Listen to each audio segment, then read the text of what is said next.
Hi hello friends, Sarika Jadhav चॅनलवरती खूप खूप स्वागत आहे आपल्या एका नवीन व्हिडिओमध्ये. तर आज आपण घेणार आहोत ड्रायफ्रूट लाडू बनवण्यासाठी. तर त्यासाठी काय काय साहित्य लागणार आहेत ते पाहूयात. आणि ते सर्व प्रकारचे आपण ड्रायफ्रूट घेतलेले आहेत ते कोणते, तर या व्हिडिओद्वारे आपण जाणून घ्यावे.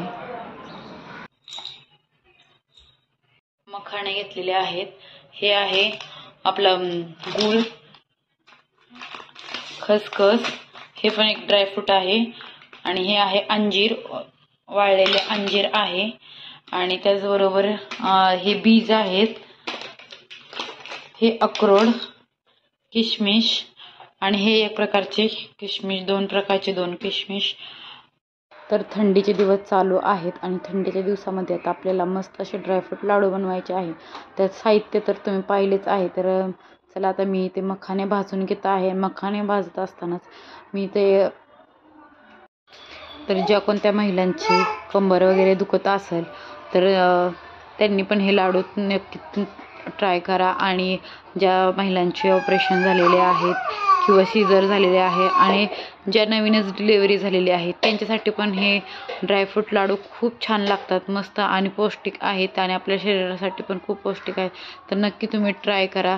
तर मी पण कंबरदुखी वगैरे कमी होते आणि त्यासाठी मी आता मस्त बनवणार आहे सगळ्या फॅमिलीसाठी. आमची छोटीशी फॅमिली आहे, त्यासाठी हे लाडू बनवत आहे की रोज सकाळी दुधासोबत एक लाडू तरी खाल्ला पाहिजे सर्वांनी. तर सेजूला तर आवडत नाही, तर तरी पण मी त्यांना आता सगळ्यांना खायला देणार आहे. तर कशी बनवते ते नक्की पहा. तर इथं कढईमध्ये मी मखाने भाजून घेत आहे. कढई थोडी मोठी घेतलेली आहे जेणेकरून आपल्याला त्याच्यामध्ये नंतर लाडूचं सर्व मिश्रण एकत्र करता येईल. तर इथं मी खजूर वगैरे साफ करून घेत आहे आणि मनुके वगैरे घेतलेले आहेत. बाकीचं पण साहित्य आता काढून ठेवलेलं आहे. एक एक करून तुम्हाला आपल्याला गरम करताना पण पुन्हा एकदा दाखवणार आहे. तर चला, इथं मखाने पण आपले गरम झालेले आहेत. मखाणे गरम झाल्यानंतर मी त्याच्यानंतर हे सर्व ड्रायफ्रूट पण गरम केलेले आहेत. तर त्याचा व्हिडिओ स्किप झाल्यामुळं तो पण घेतलेला नाही, पण तो पाहू शकता तुम्ही. हे पण झालेलं आहे माझं गरम करून. तर बाकी आता हे बेदाणे आहेत ते आपण सगळे ते पण असं हलके फुलके भाजून घेणार आहोत आणि हे जे ड्रायफ्रूट आहे याचं नाव मला खरंच माहीत नाही आहे. तर माझ्याकडं घरात होतं एक्स्ट्राचं, त्याच्यामुळे हे घेतलेलं आहे. तर वरून हे एकदम हार्ड असतं आणि आतमध्ये पण त्याच्यात बी असते आणि त्याच्या बीच्या आतमध्ये आणखी एक बी निघते. ते बदामसारखी एकदम खायला पण लागते आणि खूपच छान लागते. तर आता त्याचं काय नाव आहे ते कमेंट बॉक्समध्ये नक्की तुम्ही सांगायला विसरू नका. तर त्याच्यानंतर मी आता ते पहिले तर हार्ड असतात बदाम, त्याच्यामुळे हार्ड बदाम मी घेतलेले आहेत बारीक करायला. तर बारीक करून लगेच पेस्ट केली एक एक ह्याची. आणि नंतर काजू, किशमिश असं एक एक करून आपल्याला पूर्ण अक्रोड वगैरे हे एक एक करायचं आहे. कारण बाकीचं जास्त बारीक किंवा थोडंसं तुम्ही मोठं ठेवू शकता, कारण प्रत्येकाची चॉईस वेगवेगळी असते बारीक मोठं ठेवण्याची. तर मी ह्यावेळेस थोडं बारीक केलेलं आहे, कारण लहान मुलांना खाण्यासाठी, आमचा श्री छोटा आहे त्याच्यासाठी केलेला आहे. त्याचबरोबर बाकीचे पण खातील यामुळे मी बारीकच केलेलं आहे. श्रीला चावता येत नाही त्याच्यामुळे. तर हे जे आहे ते पेस्ट केलेले आहे मी.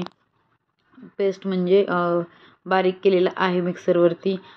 अंजीर, खारीक आणि किशमिश ओलं असतं, त्याच्यामुळे ओलसर असतं, त्याच्यामुळे आपल्याला ते सगळ्यात लास्ट बारीक करायचं आहे. तर इथं मी खसखस पण बारीक केलेली आहे. सर्व मिश्रण मी एका भांड्यामध्ये काढून घेतलेलं आहे, थोडं मोठ्या भांड्यामध्ये, कारण ते नंतर आपल्याला हलवायला वगैरे बरं पडेल यासाठी. तर आता मी खारीक घेतलेली आहे, ती पण आपल्याला बारीक करून घ्यायची आहे. आणि त्याच्यानंतर किशमिशला थोडा वेळ लागतो बारीक होण्यासाठी.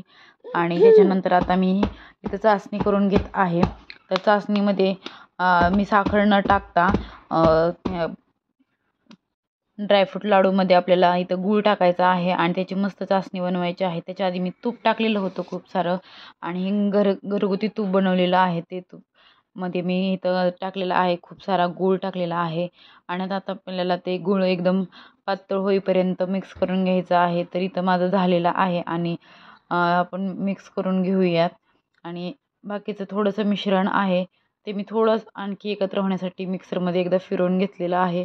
आणि आता इथं पाक पुन्हा रेडी झालेला आहे आपला, तो आता मिक्स करून घेऊयात. आणि लगेचच आपल्याला तो मिक्स करायचा आहे सर्व पाक. एका गरम असतो त्याच्यामुळे हाताने करू नका, तर उलथण्याच्या साह्याने तुम्ही व्यवस्थित गरम करून घ्या. तर व्यवस्थित मिक्स करून घ्यायचं आहे आपल्याला ते. तर माझं इथं चाललेलं आहे आणि मिक्स पण झालं करून माझं. तर गरम होतं त्याच्यामुळे मी हळूहळू पटपट घालून घेत होते, कारण नंतर आपल्याला ते होणार नाही त्याच्यामुळे. तर इथं लवकरच आपलं झालेलं आहे, पाहू शकता. अशा पद्धतीने आता सर्व लाडू आपल्याला हाताने मस्त वळून घ्यायचे आहेत.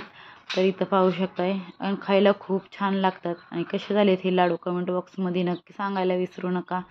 असंच आपल्या छान छान रेसिपीसाठी आणि हेल्दी अशी ही रेसिपी रेडी झालेली आहे. रोज सकाळी दुधासोबत एक तरी लाडू खा आणि हेल्दी राहा. तर अशा पद्धतीने आपले लाडू रेडी झालेले आहेत. आवडले तर कमेंट बॉक्समध्ये एक कमेंट, लाईक, शेअर, सबस्क्राईब करायला विसरू नका. तर इथं मी एक डब्यात भरून ठेवत आहे आणि पाहू शकता खूप छान लाडू आहेत.